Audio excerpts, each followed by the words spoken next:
Welcome to Super Movie Brothers. Let's start the show.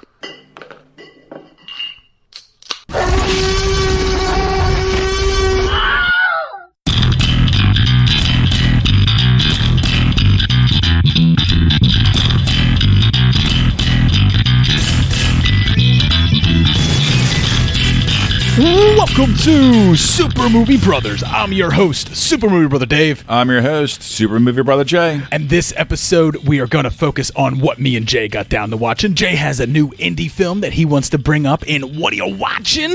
And we'll see if I can come up with a fake synopsis for it, do a little bit of Jay's indie corner in there.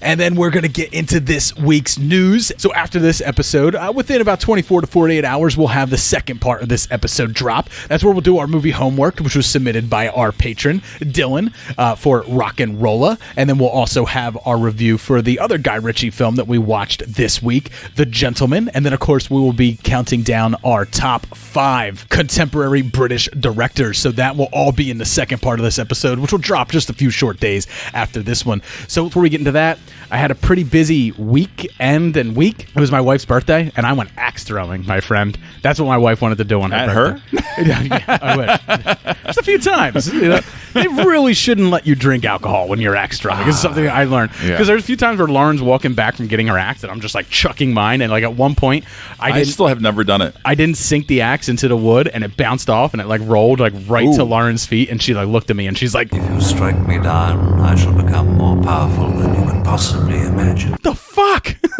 I was like, I still get the insurance money, even if I'm the one that kills you, as long as it's an accident. As long as it's an accident. But that was a good time. So I wanted to drop a shout out for that because we met a great guy there, the assistant manager. This is at the Bury the Hatchet in Bensalem, and his name was Mike. Pennsylvania. He's the assistant manager, and he was absolutely fantastic. His nickname is Axhole. So he's like, he's like, anything you do, you leave a TripAdvisor, report, or you go on Yelp and you leave a positive review and stuff like that. It helps him out. So we did both because he was such a fantastic guy, and I figured I'd drop a line to him on the show. Beautiful. I wrote down the show's name and stuff like that, told him to check it out. So hopefully he does, and he listens to this, and he knows that I had a fantastic time. He was great. He tried to show me how to throw an axe so many times. It turns out I'm the type of guy that doesn't want to be told what to do.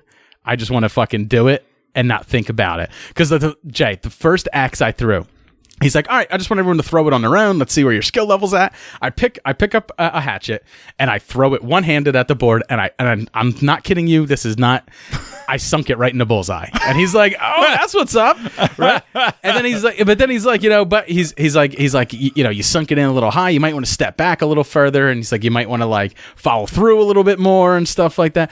As soon as he started coaching me and getting in my head, I could not sink an axe like the whole rest of the fucking day. It was terrible. But then once I started drinking beer and not caring, and I was just like having a conversation with him and with my wife while we're doing it, we were the only people in the place, by the way. It was just me, my wife, and Mike. Does that hurt your hands after a while? No, so you're actually not flicking your wrist at all. Like, if you flick your wrist, you're going to throw it in the dirt, or you're going to put too much spin on it and it won't sink. You're literally just like, so imagine you're like at a Braves game. Oh, like a tomahawk. And you're doing the tomahawk, right? Okay. Yeah, so you're just throwing it and you're releasing at the right time, and it should only do like one revolution before it hits the board. So gotcha. It's good stuff.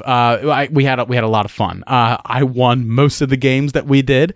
However, Lauren did beat me when it came to just playing for points. So, but it was a good time. For her. Yeah, it was a good time. Got to throw hatchet, got to throw a tomahawk, got to throw like a legit fucking giant axe, which is fucking cool. I had done it one other time before at a bachelor party. So, and then I ate at a vegan restaurant, and I got violently ill afterwards. Like, everybody's sick around me. I know. Like, and I'm waiting for my time. And I don't blame the food, because it's food that I've eaten like before, and Lauren ate the same exact food and didn't get sick. So I don't blame that. I don't know what it was. I don't know whether I just came down with something, but I spent the better part of my morning just that time of year, though. Just calling up dinosaurs, man. I was like in the bathroom.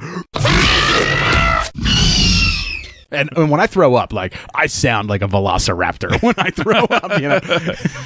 You remember Jurassic Park 3, where like the kid like they 3D print the raptor resonating chamber and are able to make calls. That's exactly what it sounds like when I vomit. Are you like forcing it up kind of thing? No, I'm not used to vomiting. It's not something that I do, and like I think I'm fighting it at the same time that it's coming out, and I'm just like.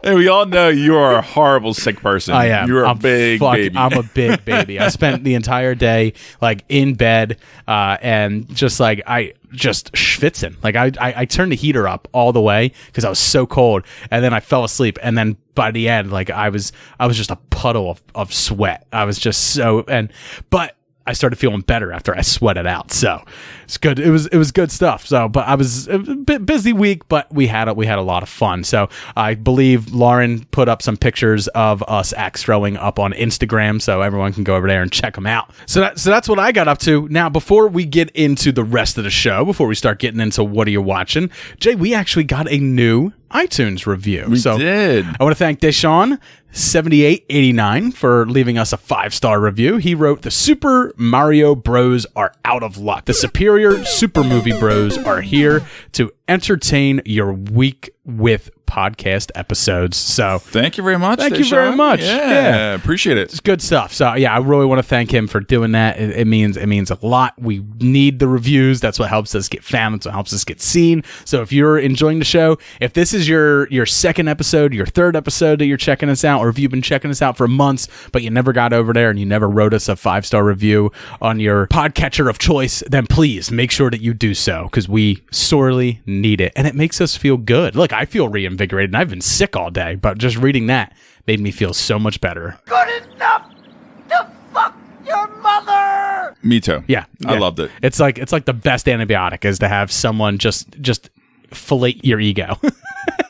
I've actually come across a couple people this week that actually pointed that out to me as well. They said that they like the show a lot. Some new people didn't write any reviews. Didn't write a review, I probably right. should suggest that a little bit more. But personally, they came to me and they said they really liked it a lot, and they thought it was thank you, a lot random of fun. Stranger. Yes. So thank you. Leave us a review, or Jay will fucking find you. All right, man. Let's get into what are you watching? What are you watching? What are we watching? I think he's trying to watch some illegal channel. Always watching. No, go past this part. In fact, never play this again. All right, man, let's get started with you. What'd you get down to watching this week? Well, I kind of stumbled across this short film from Olivia Wilde. Now, we all know that Booksmart was my number 2 film of 2019, and she directed this short film, 10 minutes long, I believe, called Wake Up, and it stars Margaret Qualley. She was the hippie girl playing against Brad Pitt. Now, correct Once me if Upon a I'm Time in wrong. Hollywood. This was funded by HP, and it's basically a commercial for HP, per se. Yes, Okay. and it's actually, ironically, kind of like a warning. There's not really any kind of dialogue at all, and it kind of goes through this. Was it this like woman? Was it like a warning to update your Adobe your Adobe virus protection?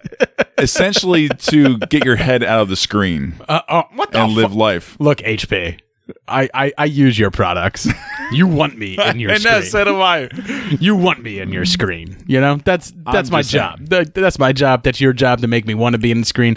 Telling a cautionary tale how I shouldn't use your screen is not good advertising. Look, it's fun. It's very fun. It's very poetic. It's very beautiful. And it's only 10 minutes. I think it's worth watching. Is it as ham-fisted as Don't Fuck With Cats that I talked about last week, where the lady's like, am I wrong? Are you? Do you spend too much time on the screen? Do you? It got me a little bit at the end there. It's a little emotional. All right, fair enough. It's a nice little feature. All right, perfect. You did send me the link. I just didn't check it out. Like I did. Yeah, I mean, I'm just throwing it out there. If somebody has some 10 minutes to spare and wants to throw something on their screen really quick, if they're at work on break, Right. 10 minutes. That's it. You can find it on YouTube. Just look up Wake Up. Don't say on your break. Watch it while you're taking a shit. But make sure you take Even better. Make sure you take your headphones, because it's super awkward when you walk in to take a piss and there's someone just watching videos on their phone while they're taking a shit. I don't know why that's weird, but I don't want to hear about anything. I would that's prefer going on. that. Yeah, no, it drowns out all the awkward sounds and the nuances. Like every little nook and cranny of someone. Oh, you assume that everybody who takes a shit at work is actually dropping deuce? No, dude. That's where you go for a little bit of like just me time. I guess I never really had that kind of job. Where you have time just to like pop off somewhere and like, dude, I work out of a car, so like I'm on the road like a lot. So it's very I don't have moments to do that. When I come home from work, I have a 20. You can get away with it in the car. But you don't have to like go to the office bathroom and try to hide out. And, when I like, come home, that's when I have my 20 to 25 minute long like just sit on the throne and play around on my phone and drown out anything else that was bothering me that day or anything that's going to be coming up the whole rest of the night that I'm going to have to fucking deal with. Understandable. It's my 20 minutes just to deal with shit. How come I don't smell anything? It's because I shoved an Altoid up my ass before I came in here. I mean, let me see then. What? Let me see. No, I'm not going to let you see. You're not going to let me see because you're not taking a poop. I've been flushing as I go. You're flushing as you go. Who takes a half hour to go to the bathroom? John Goodman. So maybe next time I go to drop a deuce, I should definitely check out this short film by Olivia Wilde. All right, so I got around to watching some Apple TV. I know I said I wasn't going to get it, but I did. I got it to watch Morning Show because it's nominated for like every fucking award that a TV show could be nominated for under the sun. Every single actor that was in it has been nominated for something practically. And it was just getting such rave reviews. Friends that I trust who review shows and talk about media really enjoyed it. You really enjoyed it. So I was like, I did. $4.99, 12 episodes or 10 episodes. Yeah, all right, it's going to be worth it. So I did. I got Apple TV and I watched through the entire series. And I got to say, it is a fantastic show. I don't know if the story is fantastic. I think, and I don't want to come off bad here. I think its subject matter has lofted it to a height that is probably greater than what the sum of its parts deserves. It took liberties. It definitely does. It definitely did. Like when I was watching it, I kept thinking of Newsroom, and I was like, that is a far better show. Because it tackles multiple topics, but it's more about the characters and stuff. This, the acting was top notch. Don't get me wrong. I loved the characters because the way the actors were portraying them, but the story that was going on around it. It did feel a little bit fantasy. It felt a little bit too much. Felt like it took a lot of liberties with the subject matter and stuff like that. But I do feel like that the political statements being made by this show, which I agree with, all of them, 100%, have garnered it more attention than maybe it would have if it was about anything else with all the same sum of its parts. And I wonder about a season 2. Like, what do you tackle at that point, right? Like what comes after this? Because you've already talked about the most zeitgeisty, political statement that you can make about our society right now. Yeah, I'm not exactly sure either. I'm just like, I think it's going to be a little bit mixture of fallout / equality in the workplace. Right. I think that's the only way you can go from there. Right. That's the only thing that makes sense. I do admit that I worry, and this happens with me a lot, and you can attest to this, that the hype behind this TV show may have set me up for something that I understand that. That I was, not that I wasn't ready for, but like maybe I was expecting such perfection and such greatness that like, no, I'm dogging on it, but really I would give the show an A. You know what I'm saying? Like the show is an A. Like I enjoyed it thoroughly. Me and my wife practically binge watched it in 2 days. It is that kind of show. I don't think, like, looking at all the accolades that it's receiving, I was like, are there other shows out there this year that deserve more than this? I don't know, because I'm not a big TV viewer. I think a lot of the credit goes to how pretty well how they handled the situation about the whole Me Too movement. Absolutely. And being so close to Hollywood itself. Yeah. And then making that so closely from when that started 2 years ago. And it's a difficult watch sometimes. Here's a question for you, because you've seen it. Am I supposed to like Billy Crudup's character, Corey? Am I supposed to absolutely love him? Because I do. I know. Because I love him.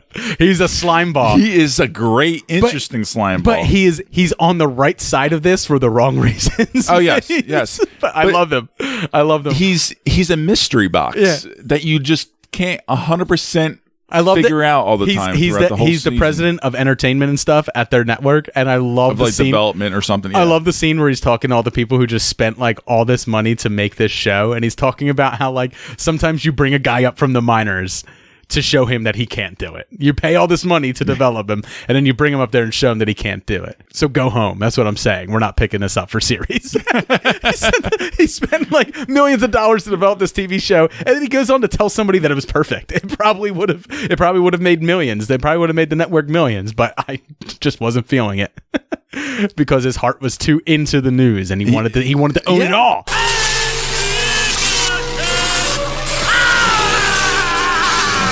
He wanted it all, and I loved it. I loved him for it. He was a very driven, passionate person who had narrow vision, tunnel vision, but it's to some degree. He ended every negative interaction with the world's cheesiest smile, and like you just wanted to punch him in the face. Like he was like, "Because you're my fall guy." And he just smiles real big, and I was like, he doesn't care. He doesn't care. I love Billy Crudup can be so good sometimes, and he was great. I loved him more as the dick that he played in this show than I did as his big blue dick in Watchmen. All right, Jay, what else did you get down to watching this week? I actually got to finally see Pain and Glory. Pain and Glory is an award season movie. It is directed and written by Pedro Almodovar. Now, he is a very, very well-acclaimed, internationally famous Spanish filmmaker. Let's not get this confused with Pain and Gain, right? The Michael Bay movie with with The Rock and Mark Wahlberg. Let's not get it confused with that. Yes, please don't. So he's done like a lot of different kind of Spanish films, like Volver, The Skin I Live In. A lot of things with Penelope Cruz, but also Antonio Banderas. Now, they are both also featured in this movie, but this is like a semi-autobiographical film of him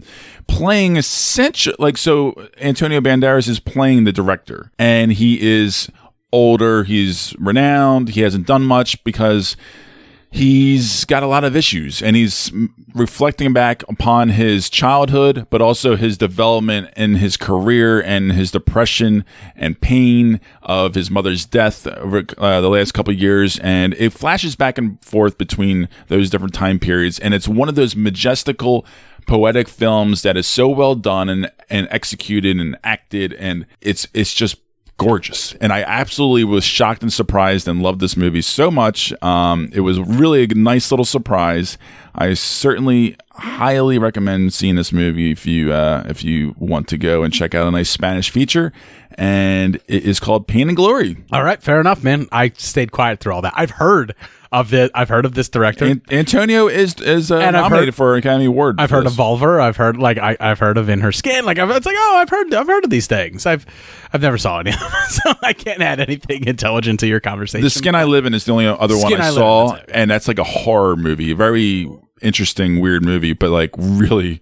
I'm really getting confused with the Scarlett Johansson one where In Her Skin, I think it's called Under Her yeah. Skin, or that's the one where she's nude in. It's the one, yeah. So everyone, she plays an alien. You're welcome. Human flesh. Yeah, it's Species Part 5. Species, yes. But yeah, it's an intriguing film. It's some people really dug that movie, and I appreciated when we were doing what it was trying to do. I didn't love it though. When we were doing our horror films back in October, that was one that kept coming up, and I didn't see it, so it couldn't go on any list. But all right, Jay. So I watched another Apple TV show. Mm-hmm. I watched Truth Be Told. So Truth Be Told stars Octavia Spencer and Aaron Paul, and it is about a Pulitzer Prize winning journalist who is doing a podcast. She does like a deep introspective podcast, and she takes a look back at a case that she investigated and did a lot of writing on and actually won the Pulitzer for back in 1999. It was the case of a young man, Warren Cave,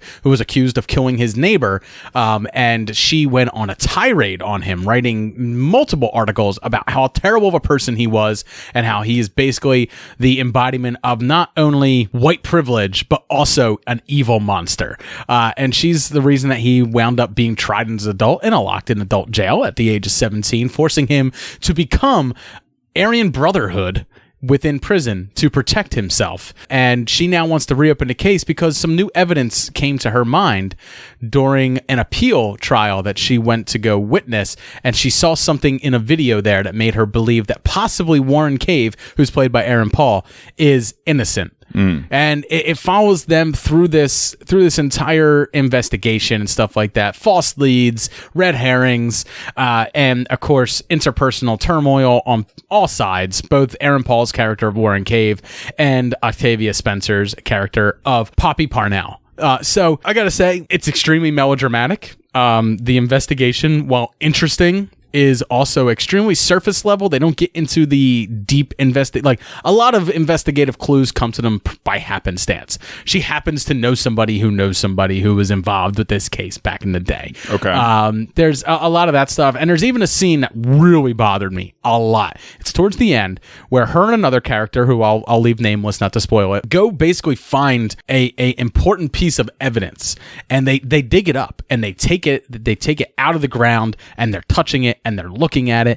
And I was thinking, like, you are meant to turn this over to the police to overthrow Warren Cave's case so that he can be released, but you've just tampered with evidence, their evidence that they're going to use against the next person they're convicting for this. Genius. Which would be completely inadmissible. And this show that's about a Pulitzer Prize winning investigative author who has worked with the police multiple times, has done many type of similar investigations, is here mucking around with this shit when she should absolutely know that just by you uncovering it in the ground, you've practically already sowed the seeds of doubt that this will be admissible in court and releasing the guy you're trying to release. Yeah, you'd think she would know better. Yeah, so like there's moments like that throughout this investigation, and that's the most egregious one, but there's other moments like that throughout this investigation where I'm just like, you're supposed to be a smart person. Like, you're supposed to be, and I just felt like it was story beats just to get to the end of the story, and mainly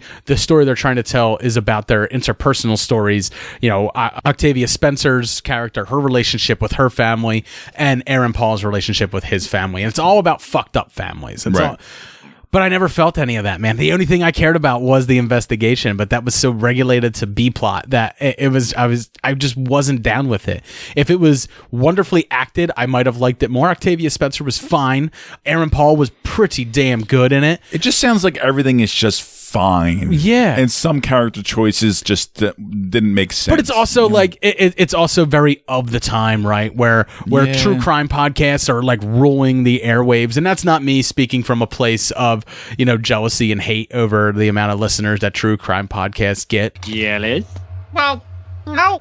You're jealous. I have thought about doing a true crime podcast just for download numbers and ad money and stuff like that. But honestly, I thought it'd be great. Honestly, like it's just going with what's hot right now, and they're trying to tell a very contemporary story with what's hot right now to get people hooked. And I got hooked based on what it also sounds like a cheap show to produce. It was with just two big name actors that But in the end, I just wasn't buying a lot of it. And they didn't give me enough background story for me to buy these emotional moments, these emotional turns that they're trying to throw at me. Mm-hmm. There wasn't enough background given. There wasn't enough built up for me to understand it and care about it.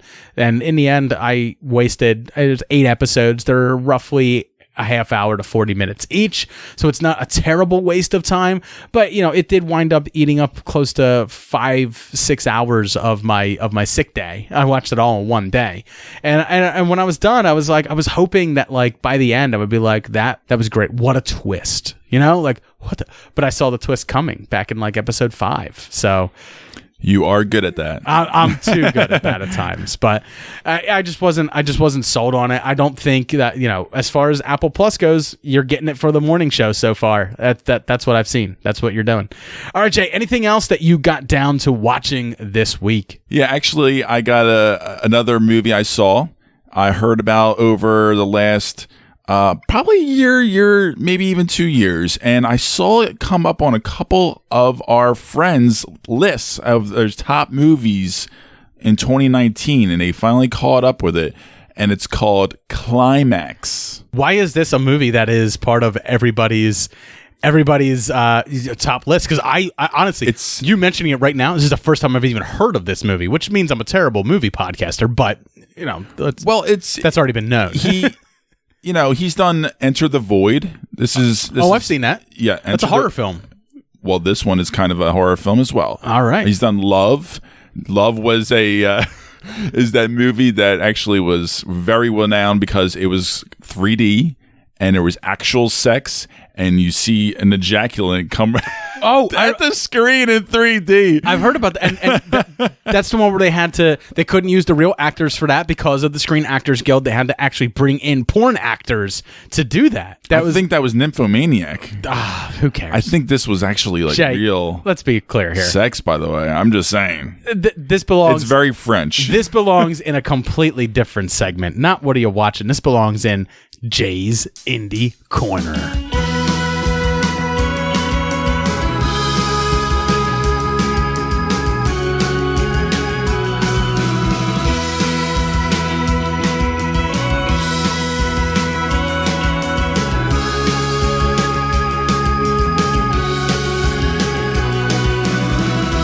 All right, buddy, so you're now here. You got your square frame spectacles on. You got your suspenders. You've poured yourself a nice bourbon neat. Yes. And you're going to sit here. You're going to wax intellectual on this French film, as you call it, called Climax. But before you start getting into that, Jay, I have a brief synopsis for you. A fake synopsis, but Please. based on title alone, this is my synopsis. So we all know that the greatest part of any sexual act is the climax, and this takes place in a near to future time. Some would say the chase. Someone said the chase, right? This takes place in a near future time where there is a group of young upstart scientists who are developing a drug that completely takes your climax to a whole different level. Think about ayahuasca trip. Think about mushrooms, peyote. Like, it takes you to an ethereal plane, right? And then the ramifications of that is that now you all become sex addicts because you're all chasing that high every time that you do it while you're on this drug. And there's some drugs out there right now that claim to do that. For men, they claim to boost your virility and boost the amount of ejaculate that comes out, and that it actually makes it feel better. Most of them actually cause an allergic reaction to your private parts, and that's why it feels that way, and it's more engorged. But these scientists are actually developing something that is only activated when you climax and the dopamine center in your brain kicks in. You have that big rush. That's when this drug becomes active and floods your brain with dopamine and absolutely causes you to have the most euphoric moments that you could ever have, ever. But what happens when the entire society starts getting addicted to this drug, Jay? What happens? That's the whole point of the story, right? It starts off as a bunch of like young upstart scientists developing this drug that takes the world by storm, and then next thing you know, they're looking out the windows, and it's very much like a zombie apocalypse, but it's basically just people running around just horny as shit, just jerking off and fucking masturbating everywhere, and like, what have I wrought? Like, you know, it's like the Oppenheimer quote, "Now I am Shiva, bringer of death." That's what the creator the creator of the atomic bomb said after the atomic bomb fell. You know, I am the bringer of death. So that's what these scientists are left to think about. Like, sometimes science goes too far. And you've wheeled it like a kid who's found his dad gun, and now you're gonna package it and you're gonna patent it, and then you're selling it. Well, you're gonna sell it. Okay, Dave. Let's push through this. Okay. But that's my brief synopsis. It's a movie I would watch. Yes. Well, wouldn't we all? It's a movie I would watch. There'd be so much man bush in it. You would. All right, I'm in. It would be X-rated for sure. You know, because lots of back hair. As always, comfortable. Always on Super Movie Bros, we believe that there is not a fair opportunity for male nudity in media as there is female is true. nudity. I agree. But Jay, what is Climax actually about? Well, this one follows 20 French dancers, and they're actually in a remote warehouse, like an old school building, rehearsing, trying to prepare for this wildly contemporary dance. So I was way off. Way off. It's shot in a one take for the first 10 minutes of the dance, and it's phenomenal. It's hypnotic. It's really stunning work. And then it cuts to each of the 20 people, and these are all non-actors besides like Sophia Boutella. You know, the super villain chick. She's really hot, and she. So I'm sorry. Her name is Sophia Patella. So her name is Sophia Nee. Because patella is the scientific word for knee. So her name is Sophia Nee. She's been in like Kingsman and Atomic Blonde. And at no point does she get on her knees to kind of fit her into my fake synopsis. There's shenanigans happen because after the dance, like I said, they actually cut to a lot of interviews of why they love dancing, what they get into, and then it kind of starts getting a little off base. And they start riffing on each other, gossiping all over the place. So it's a lot like the documentary I watched last week, Cheer. Right. But but it's weird because it was shot in like almost like an interview type setting. Like you're like in front of a camera set up stage, and it cuts back and forth. And then it cuts completely away from that, and it's back into the dance area, and everybody's just congratulating each other. They have this punch bowl sangria, and they start passing it around until suddenly they realize somehow it was laced with LSD. And so I was somewhat right. I know. I was waiting for it. And that's when the movie goes off the rails, batshit crazy, and classic Gaspar Noé style of just trippy, hypnotic chaos. I got something right. I'm super excited about that. From violence to sex to fear to horror to things that you don't know what the fuck is going on. Things that go bump in the night. And it is madness. All right. It's one of those trippy things where I guess you could say I liked parts. I liked the first half. Yeah.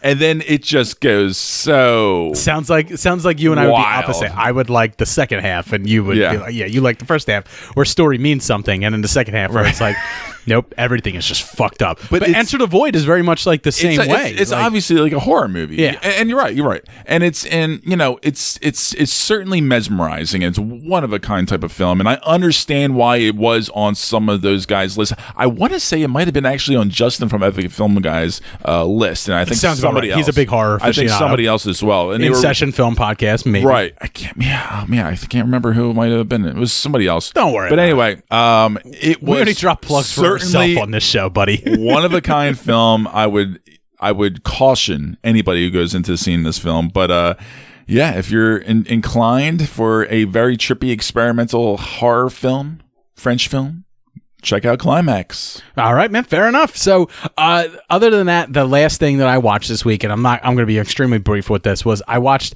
a Korean animated film that's called Seoul Station. It came out in 2016. It is the prequel to Train to Busan. So, obviously, I saw that. And I was like, I'm all about this. I am going to jump on this. I'm going to watch it because I'm hoping for something similar or akin to Train to Busan. You know, what made that stand out? What made that so perfect of a horror movie? I was kind of hoping to recapture that in an animated style. It wasn't there. It wasn't the same. The story wasn't the same. I didn't fall in love with the characters in the same way. I don't know if animation in this case took it away for me, but if you are a huge big fan of Train to Busan like I was, and you're extremely looking forward to Train to Busan 2, which is filming currently. Oh, it's in production. Okay. And should be coming out within the next couple years. I don't know when it'll come to the US because there was a bit of a stagger between when it was released in South Korea and when it came out in the US. Same with Parasite and most Korean films. Definitely check it out because it can whet your appetite while you wait for Train to Busan 2 to come out. But understand that it is not the same film. It's not from the same filmmaker. It is just from the same studio trying to capitalize on their property while people wait for the sequel. They produced this. Actually, it came out, I believe Train to Busan was 2016. This came out in 2016 as well, but it is now streaming on Amazon Prime if you want to check it out. And it's called Seoul Station. Seoul as in Seoul, South Korea, not Seoul as in save your soul.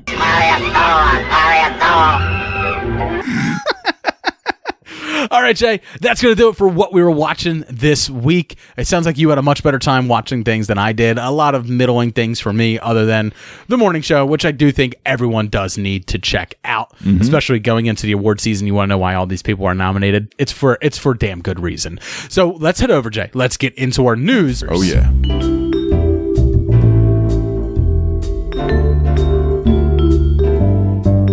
This episode of Super Movie Brothers is brought to you by Blowfish, the only over-the-counter FDA-approved hangover cure.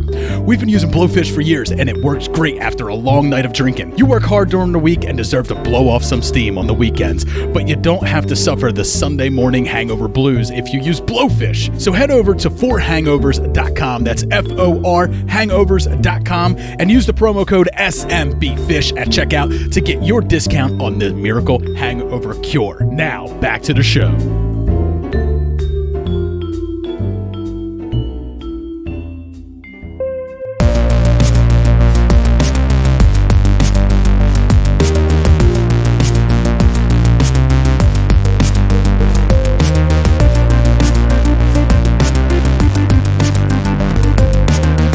For suffering through that brief ad from our sponsor Blowfish, but me and Jay do have some news that we want to go through. Some of them rumors, some of them are very confirmed stuff, and some of it is more speculation on me and Jay's part, but let's get into it.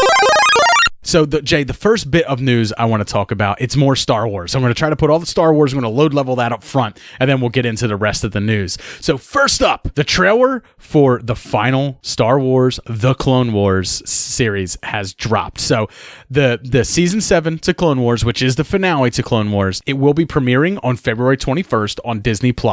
Why is this important? Why does this matter? It's because so much of what is going to happen in this season ties into Star Wars as a whole, but also probably has a lot to do with what was going on in The Mandalorian as well. Because this is going to talk about the Siege of Mandalore. Ahsoka Tano and Rex, who are both characters throughout the Clone Wars and Star Wars Rebels, and are big fan favorites, are sent by the Jedi Council to Mandalore to kind of help it fight off the Separatists, and also Darth Maul, who is currently sitting on the throne of Mandalore. He is Mandalore's leader. He is the Mandalore and the possessor of the Darksaber currently. So they're going there to take him out. Gotta love that Darksaber. But you also gotta love the fact that it's Ahsoka Tano, who is she's almost a mythic character at this point because she's never shown up in any of the movies. She's never referenced or anything like that, but she is the apprentice of Anakin Skywalker, so she has huge ties to the Skywalker legacy and the Skywalker saga, but also Darth Maul, who we've seen peppered in throughout canon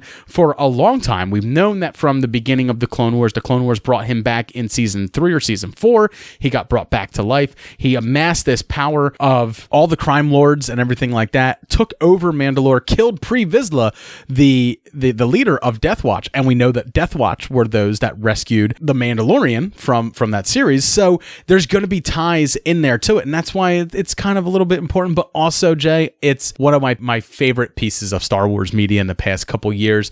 It's going to be a lot of fun to check out. I believe it's going to be roughly 12 to 13 episodes. That's it.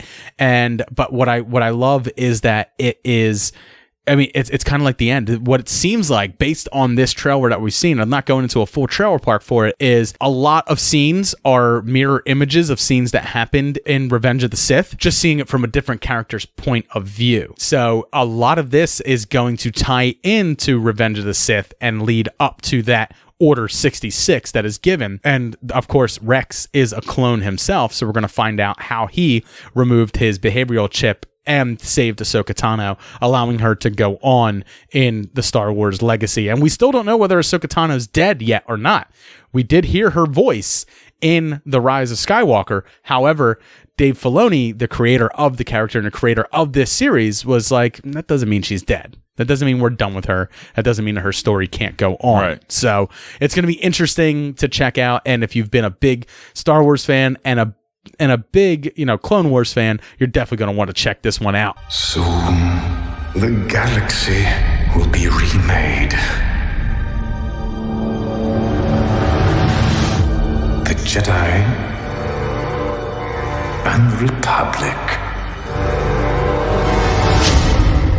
will die. Next news story.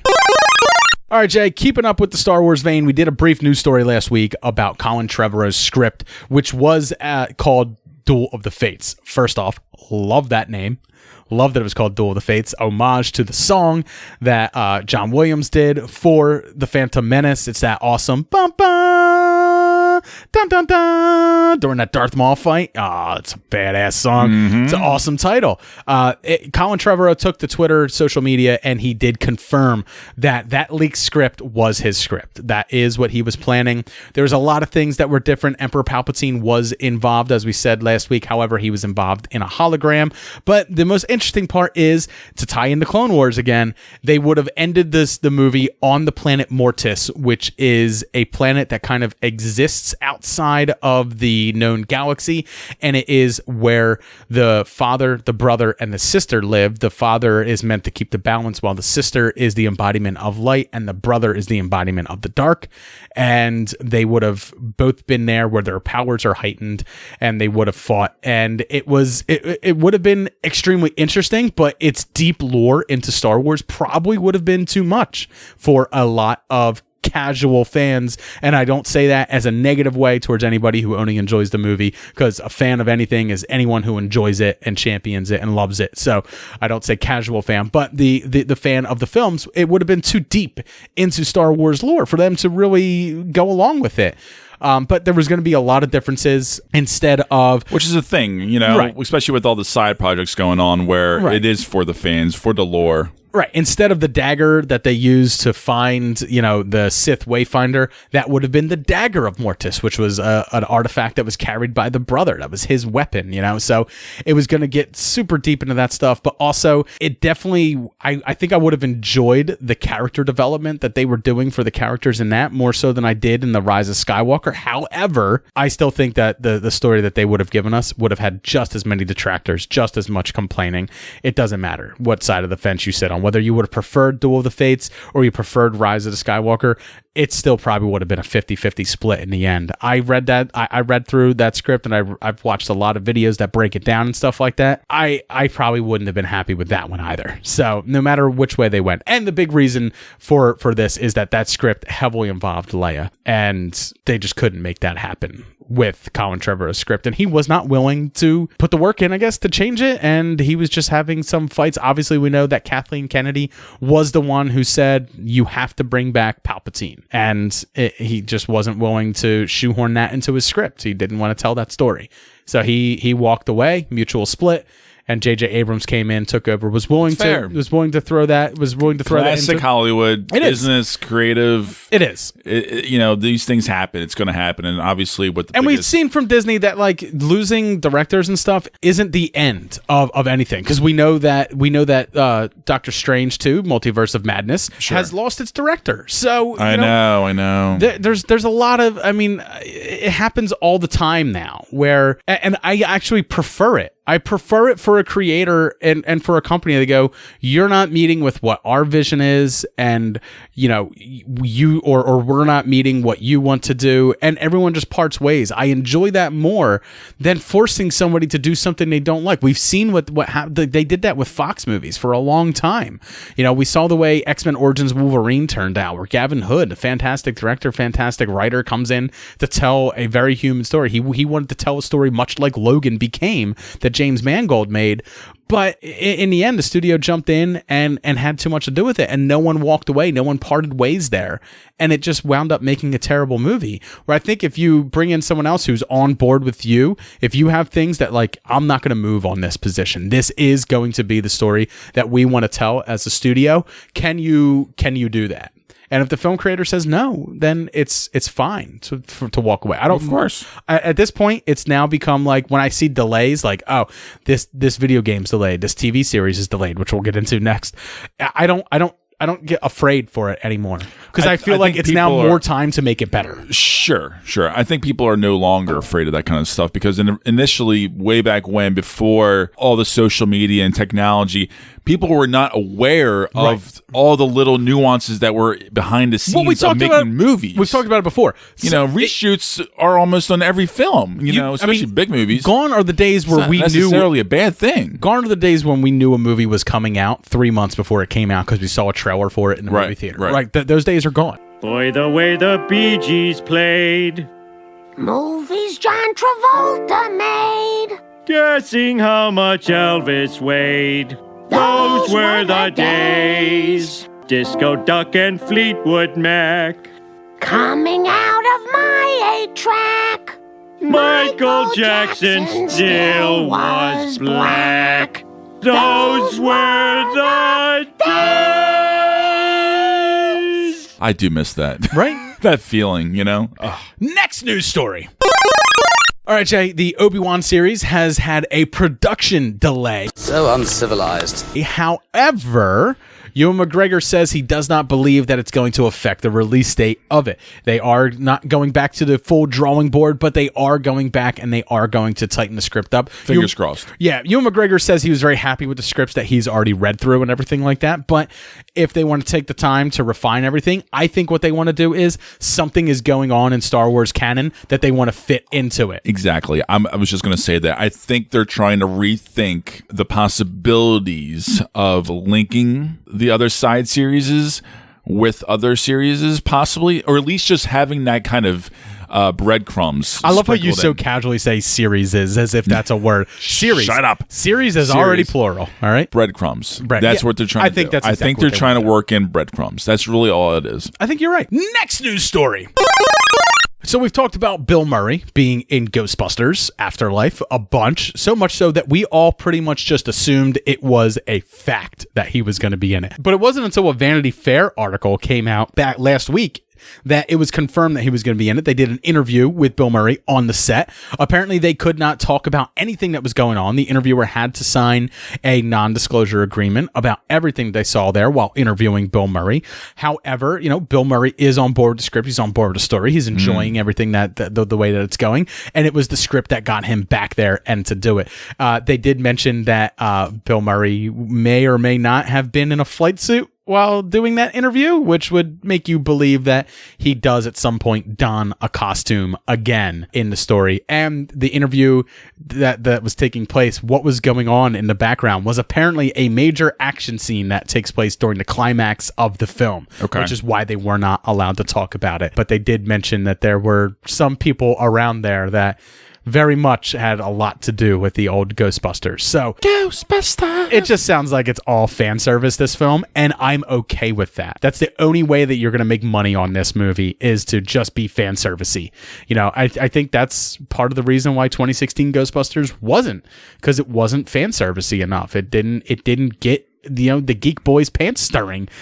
So True that. And I'm still very excited for Ghostbusters Afterlife. It's still my number one movie that I'm looking forward to in 2020. And hearing that Bill Murray is at least sold on it enough to show up is enough for me. Suck in the guts, guys. We're the Ghostbusters. Next news story. All right, Jay, speaking of long-awaited sequels or movies that have lied dormant, this one has me definitely a little apprehensive, trepidatious, to be sure. Let's hear it. Universal is partnering with Blumhouse Films to reboot John Carpenter's The Thing. Checkmate. Checkmate. Cheating bitch. Well, my opinion your opinion is these things are going to happen. It's only a matter of time, and I'm actually kind of happy that it's Blumhouse Productions behind it. Jay, there was the rumor we talked about. I think they're a good fit, Dave. There's a rumor we talked about a few weeks ago that Jaws is getting a reboot. Where I don't know how that's even possible. That's the problem. There's certain things where let's think about Universal Slate. Happening. Let's think about Universal Slate. They lost the monster movie franchise they were building, the Dark Universe and everything like that. They lost that. They've got Fast and Furious going strong, and they've got a Jurassic World 3 coming out. They don't really have a set release date for it yet. I believe it's 2021, but there's a lot of their stuff is coming down the pipeline. It's not coming out soon. So they need to rely on the properties that they own. And I completely understand that. But at the same time, you're messing with Universal Studios is such a legacy. The legacy of film that they've built up over the years is so fantastic. But some of this stuff is so classic that you don't fuck with it, right? You brought Jurassic Park back, and that was at the very end of when that was possible to do it, right? If they waited 10 more years to bring Jurassic Park back, they would have had to reboot it, but they did it in a way where it fit into the old universe. Some would say too fan servicey and everything like that. But now you're talking about rebooting Jaws. reboot what is widely considered one of the best films of all time? Right? And what are you going to do? Make a CGI fucking shark? That's exactly it. Right. Like come on. You ruin the charm of what made that so great. And it's the same thing with the thing. Now, a lot of people may not see it as one of the greatest films of all time, but definitely for cult film fans like myself, like Mark, who does Cult Movie Cult, and a lot of people who are big horror movie fans, The Thing is a shining beacon of the possibility of practical effects. And we saw what happened when they did the 2011 prequel to it, and they added CGI to it. It didn't have the same magic. It wasn't only that, but it just didn't feel the same. It didn't feel right to go back to something that was done so well the first time. Why do the formula over again? Now, I do want to say that this film is not a complete reboot of John Carpenter's The Thing. So it is going to be a movie that is based more on the novella Who Goes There rather than John Carpenter's film. So they will have that going for it. But honestly, don't fuck with it, man. Just leave it alone. Nobody trusts anybody now. There's nothing else I can do. Just wait. Next news story.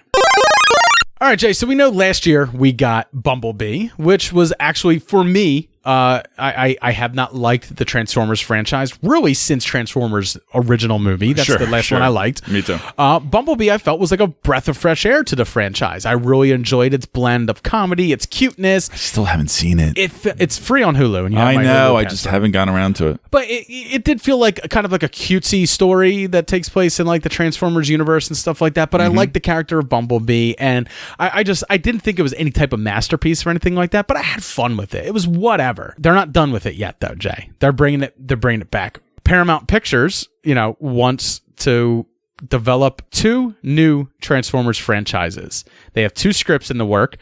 One of them that is a big rumor, but apparently there's enough evidence that they're doing news stories on it now, is they're going to be developing Transformers Beast Wars.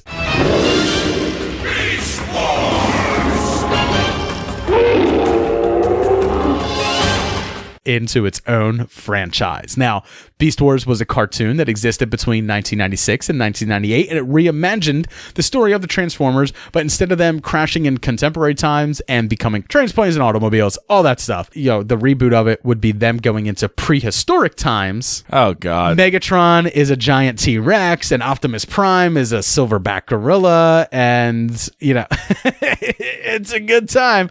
This was one of my favorite cartoons growing up. I loved Beast Wars, man. I fucking loved this show. Did you? It was on at like 6:30 in the morning, just when you're like getting ready for school and stuff like that. So it was the cartoon that I watched while I was eating like Lucky Charms and shit, and like just watching this. So I'm actually looking forward to this. I kind of like the idea of this. And the cool thing is, like, they're still not sure or saying whether it's going to tie into this new Bumblebee universe, whether Bumblebee is its own universe yet.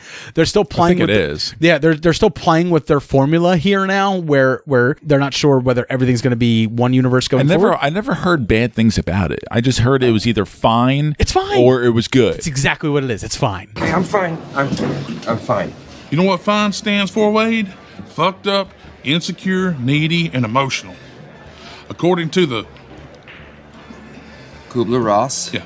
According to the Kubler-Ross model, denial is just one of the 5 stages of grief. Jesus Christ, Buck. No more speaking lines for you. But it's not fine. Bad, not great, just, mixture between fine and good. Generic action with some solid CGI. That's what you got from it.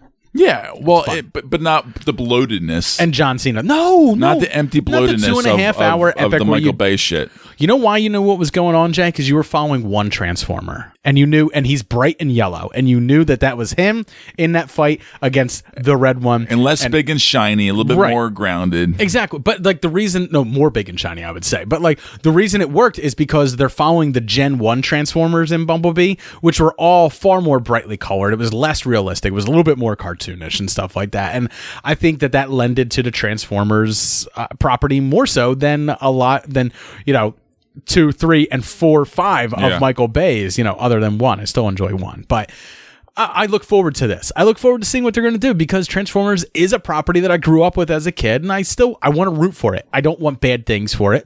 I never want a bad movie to be made, so I don't want to sit here and say, Paramount Pictures, you're fucking nuts. You know, leave this Beast Wars thing alone. But in the end, it's like Paramount doesn't have too many options for making money. If you can make this work, make it work. Yeah. I'm super happy with that. Next news story. All right, Jay, we're getting close to the end here, but let's get into Captain Marvel 2. Announces it's aiming for a 2022 release. However, they are looking for new directors for it. So. I'm not surprised. No, I'm not either. I think disappointed, obviously, because I'm a big fan of theirs. The guy and the girl that directed Captain Marvel has done Mississippi Grind, and he did Half Nelson, and those little indie movies I loved. And they just did not know how to deal with, I think... Half Nelson's one of my... I've talked to you about... A bigger movie. It's one of my favorite... It's Gosling movies. Gosling movies. Yeah. I absolutely love it. It's really good. With a soundtrack done by Broken Social Scene. But you're talking about Anna Boden and Ryan Fleck is yes, who you're talking about. I understand why they're not being brought back. I don't think that their sentiments allowed for a big action blockbuster, given their filmography and everything like that. But also, I think the film lacked a lot. I wanted to like... It makes me wonder if it was... I wanted to like Carol. Somewhat rushed. It did. In some way. It felt rushed. I wanted to like Carol a whole lot more. I just expected so much more because I knew how important and powerful of a character she was, especially leading up to Endgame. You expected to walk out of Captain Marvel feeling like you did when you walked out of Wonder Woman. It's exactly... right. And it's unfair of us to compare. And we talked about this an episode or two ago. It's unfair of us to compare them in that way or anything like that, or to expect just because you're putting a female lead in... But I will. Yeah, right. And just because they're putting a female lead in doesn't mean it has to knock it out of the park all the time. It is all about inclusion and everything like that. Like we want to see more variety portrayed on the screen and everything like that. But when it's done, like I just want every movie to be great, and I'm going to point out the parts that aren't. And really, in the end, I think that the climax of the Captain Marvel movie is where it fails, you know. And I don't feel like I got to know. In many ways, it did. I don't think I got to know who Carol was as a person enough, and I don't think they gave her enough time in Endgame for me to get a good sense of who she was either. Yeah, not really. Right, and there's a lot of people who I would say. Gosh, I really don't know. I mean, she doesn't really have to have...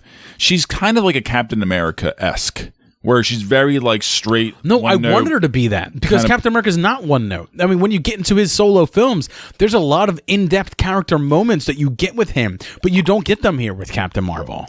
Right. They weren't there. But I think, typically... That's what that character was. But they added layers and depth to Captain America, but they didn't do it with Captain Marvel. And that's what everybody was expecting and wanting. And here's what we talked about before. I look at Captain Marvel, the first one that came out last year, and I look at Captain America, the first Avenger, and I go, it's a great idea for the character. And it's kind of in the direction you want them to go, but there's not enough character moments, not enough in-depth to really make you fall in love with the movie or the character. But by the time you got to Winter Soldier, Joe Johnston, he wasn't coming back for it. And they got into what made Captain America so special in the MCU. They got into the intrigue. They got into the in-depth nature of him. They got into his political beliefs and his stance on everything and stuff. And that's where his character began to get flushed out. I think that they're going to try to do the same thing here with Carol Danvers. I think the second one's going to be a far better film than the first one. I think they can only go up from here. Starting with a new I really do. director. I mean, I don't want to say go. It was that bad, but like they really can't do any worse than what they did. It was on your most Captain disappointed Marvel. list for 2019. It really was. Next news story. Falcon and Winter Soldier. Their premiere date has now been reported to be August of 2020. Zing! And I am so excited for this. And WandaVision, man, I'm stoked. So and they're going to be completely different shows. WandaVision actually got bumped up in production because of apparently, a lot of its story points moving into the MCU going further are going to. It's basically setting a lot of seeds. And Falcon, and to be honest, it's a cheaper show to make because I think it's going to be. Also in 6 episodes. Right. It's very tight. It's very taut, and I think it's going to be a lot of it shot in studio, so like it's going to be pretty. It's going to be a quicker shoot. Put it that way. But what has me really excited for Falcon Winter Soldier is the fact that we've gotten some set photos of Wyatt Russell, the son of the fantastic True.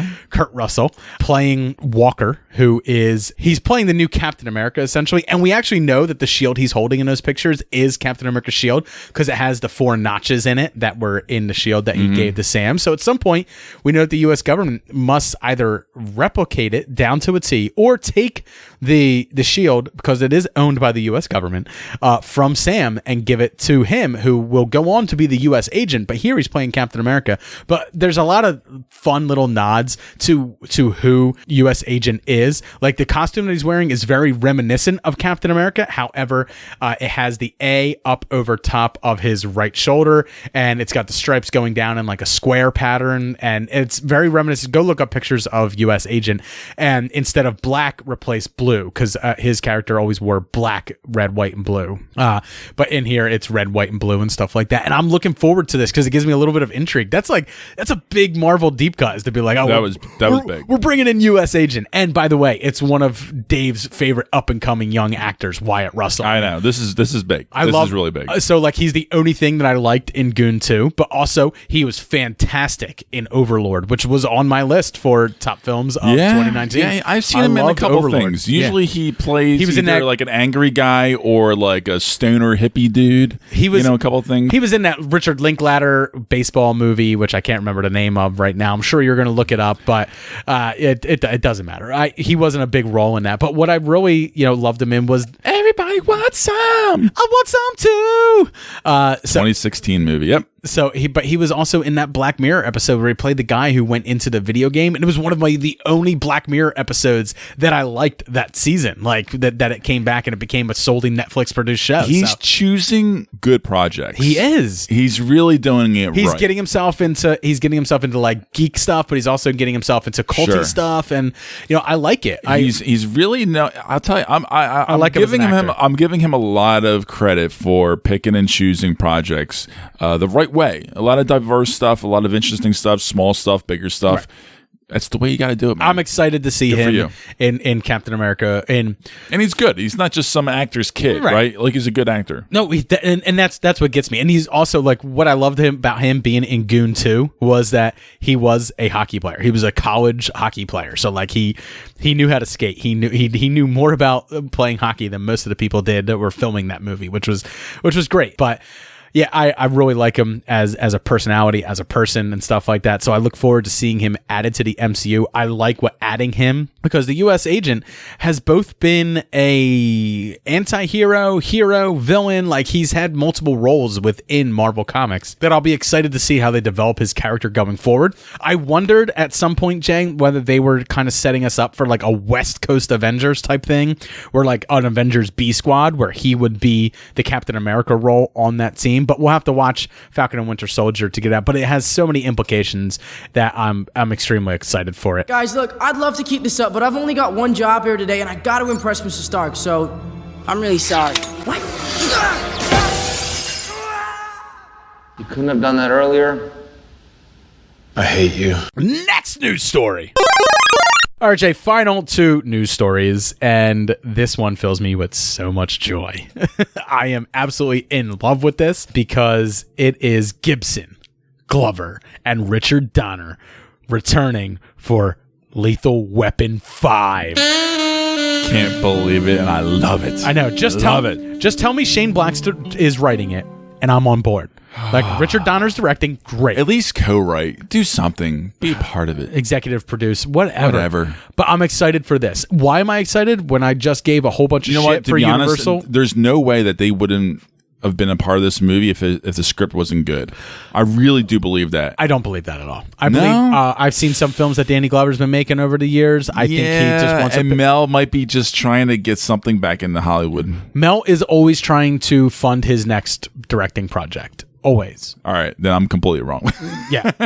So this could be terrible, Jay. It could be absolutely awful. However, my love for Lethal Weapon 1 and Lethal Weapon 2. Me too. I'm all about it. Having to see Lethal Weapon get absolutely trashed with the fucking Fox television show that they were doing for so long, I I just want this back. I want it back. Now, I hated Lethal Weapon 3 and Lethal Weapon 4. I'm not huge fans of them, but this, I don't know why, but like, I feel like it could be a lot of fun. I like who Mel Gibson is now. I like the roles he picks. I like the roles he plays in things. Hell, I even like Daddy's Home too. I didn't like the movie. However, I liked him in it. You know what I mean? Like, I like him as a personality. Yeah, I know. He's a horrible, bigoted drunk who screams racial profanities in the back of a cop car. Oh, you sure are a crazy son of a bitch.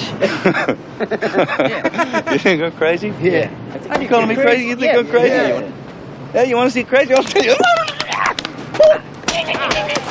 But at the same time, separate art from artist. I like the characters he portrays on screen, and I just like this franchise, and I'm glad that it's not dead. Look, if Die Hard doesn't die, then Lethal Weapon shouldn't die either. That's my thought process. I agree. If you're still going to be pumping out, bald asshole Bruce Willis fucking movies, then why not continue racist ass Mel Gibson doing his action franchise too? I'm all for it. The question is, no announcement whether Joe Pesci will be involved as Leo Getz, whether they'll have to do as much age regression as they did for his role in The Irishman, or whether Chris Rock will be involved, because he was a big part of Lethal Weapon 4 and stuff like that. We'll just have to wait and see. But I am excited for this. The only thing that could make me more excited for this is to tell me that Shane Black is coming back to pen the script. Next news story.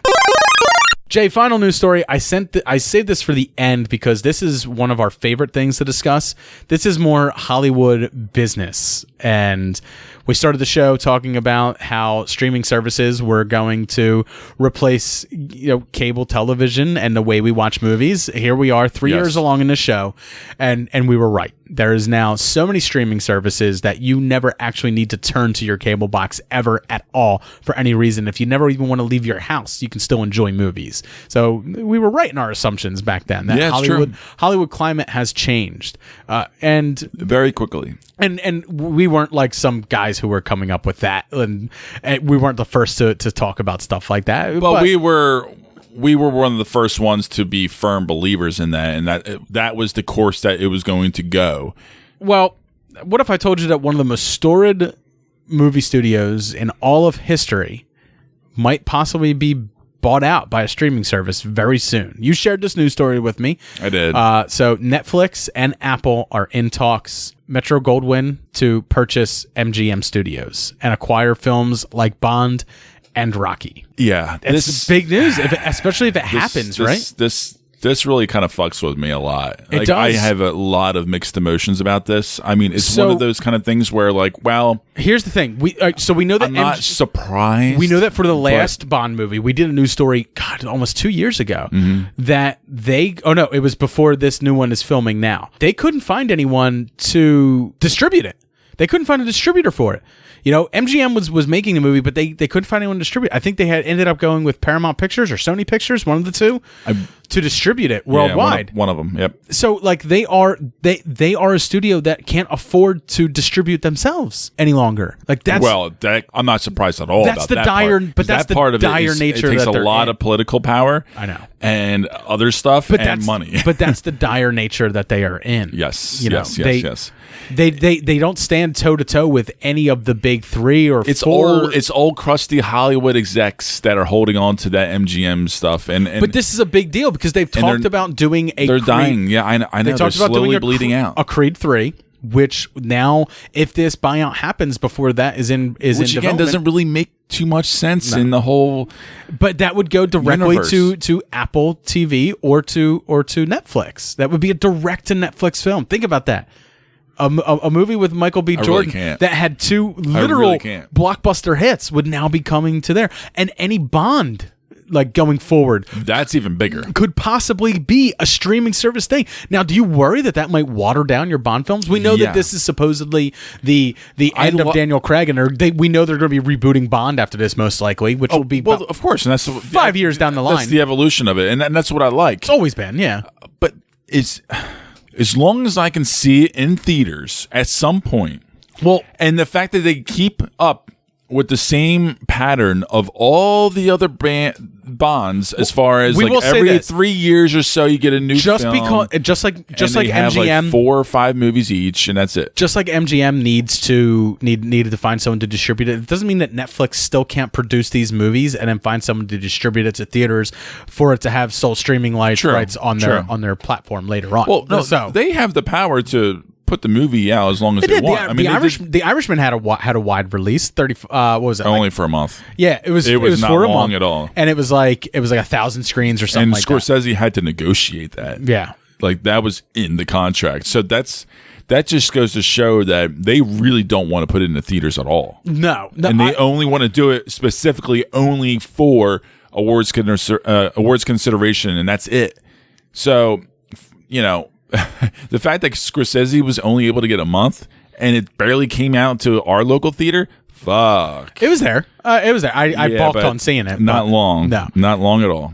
But I'm interested by this because they're starting small with their purchasing of big properties and stuff like that. But once they start gaining, I do think that the streaming service is a steam engine. I think that once it gets up to speed, is going to go forward. I know, Netflix is the big dick swinging guy, but Apple is, not swinging. They just have a bigger dick.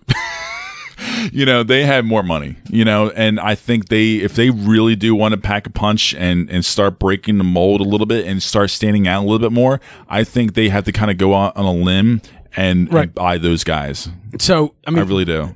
That would be my... It's a deeper discussion that I would love to have with people online.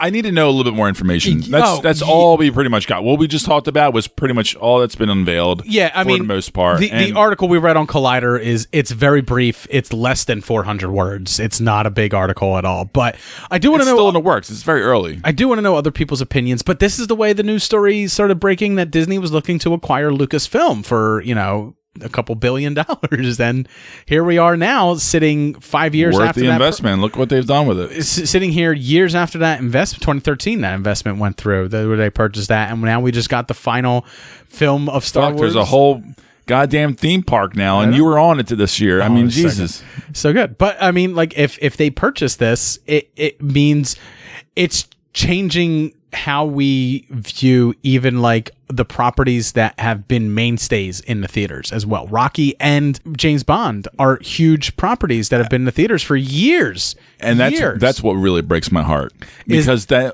there's a certain kind of myth and idea. It's almost like Star Wars going straight to streaming or something. And I want to say this: there's no guarantee. Doesn't have that same feeling. There's no guarantee. It just feels wrong that they are purchasing all of MGM. Number one, they're looking to purchase certain properties from MGM, possibly. Everything is still up in consideration. There is no guarantee that they're going to be making movies out of that. You could be getting a boxing TV show that takes place in the Rocky universe. It could be anything. You very well could be getting a James Bond miniseries that takes place in that universe and has do whatever the fuck they want. Because Jack Ryan is now a fantastic show on Amazon Prime. Sure. Well, and I actually think that was a a strong move on their behalf. I think that was the right move to do it, because I think I think they played a la Homeland style, where they had a big story. There's a lot of things that you can do with it. You can go international with it.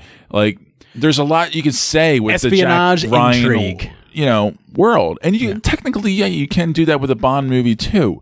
However, that's not James Bond movies. You can't rob us of everything. Slowly but surely, they are. They are. And hopefully I'm dead.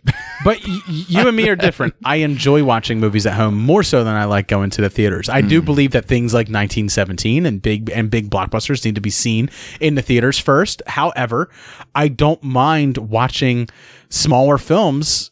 I know. And enjoying them at home. I know. So, look, I like it's a big options, deal. Dave. I like options. I like being able to have the choice to go to the theater and see certain movies, because there are certain movies that I definitely want to fucking see in the theater, and certain movies I don't really care to see in the theater. I can easily just go home and watch it at home, and it's fine. We will definitely follow this story with great interest, because this is the type of stuff that interests you and I greatly. This is just breaking news.